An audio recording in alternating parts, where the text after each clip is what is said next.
یسألو ایان یوم القیامہ، یہ لوگ بہت مذاق اڑاتے ہیں قیامت کا اور پوچھتے بہت زیادہ ہیں یہ منکرین کہ قیامت کب آئے گی، قیامت کب آئے گی، کب آئے گا وہ دن، یہ ہڈیاں کب زندہ کریں گے اللہ تعالیٰ۔ تو اللہ فرماتے ہیں فَإِذَا بَرِقَ الْبَصَرُ، اب ہمیں یہ جواب دینا چاہیے ان کو، جس دن آنکھیں جو ہیں وہ پتھرا جائیں گی، وہ ڈائزلڈ ہو جائیں گی، وَخَسَفَ الْقَمَرُ، اور چاند جو ہے وہ اس دن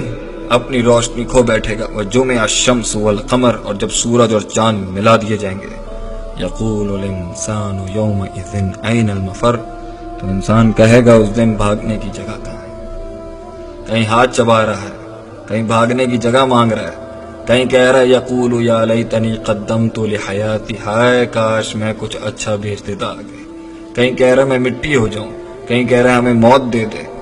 کہیں کہہ رہا ہے کہ مجھ سے سونا لے لو، سب کچھ لے لو لیکن مجھے بچا لو، کہیں کہتا ہے کاش میں سنتا، کاش میں عقل رکھتا، کہیں کہتا ہے کہ ہمیں یہاں سے باہر نکال دے، کہیں کہتا ہے اللہ واپس دنیا میں بھیج دے۔ اللہ اکبر، یہ ساری وہ نفسیاتی تکلیفیں جن سے یہ گزریں گے۔ سورہ زمر میں اللہ فرماتے ہیں وَسِيقَ الَّذِينَ كَفَرُوا إِلَىٰ جَهَنَّمَ زُمَرًا، اور اس حد تک کہ جب جہنم کی طرف گروہ در گروہ ان جہنمیوں کو، ان کفار کو لے کے جایا جائے گا، حَتَّىٰ إِذَا جَاءُوهَا فُتِحَتْ أَبْوَابُهَا، اور جب کھول دیے جائیں گے دروازے، وَقَالَ لَهُمْ خَزَنَتُهَا، اور اس کے پہنچنے کے بعد ہی جہنم پر جب دروازے کھلیں گے تو خزانچی کہے گا وہاں پہ، ایک اور ریفرنس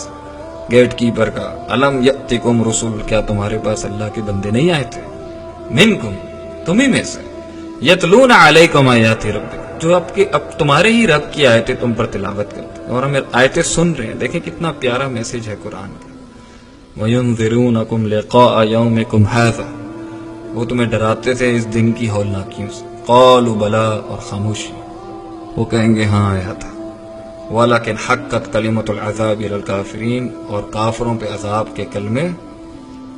سچ ہو گئے۔ سوچنے کی بات یہاں پہ یہ ہے اس دن کیا ہوگا ہمارے ساتھ، اور ہم کن پیٹی ایشوز اور چھوٹے معاملات کے اوپر اپنا ایمان بیچ دیتے ہیں، اپنی زندگی داؤ پہ لگا رہے ہیں آخرت کے مقابلے میں۔ اس دنیا کو ہم نے کتنی ترجیح دے دی ہے، اور ہم ڈپریشن میں چلے گئے ہیں صرف اس بیس پر کہ ہمیں کسی نے چھوڑ دیا ہے، کسی نے ہمیں محبت نہیں دی، کسی نے ہم سے بات نہیں کی، کسی نے ہمیں امپورٹنس نہیں دی، محفل میں ہمیں سینٹر آف اٹریکشن نہیں بنایا گیا، یا میں ساروں انسانوں کا بادشاہ نہیں بن سکتا۔ یہ کوئی غم نہیں ہے میرے بھائی، ہمیں چاہیے کہ ہم اللہ کی ناشکری نہ کریں، جو ہمیں مل گیا اس پر خوش رہیں، اور ان ہولناکیوں سے، اس تکلیف سے جس نے انسانوں کو پاگل کر دیا،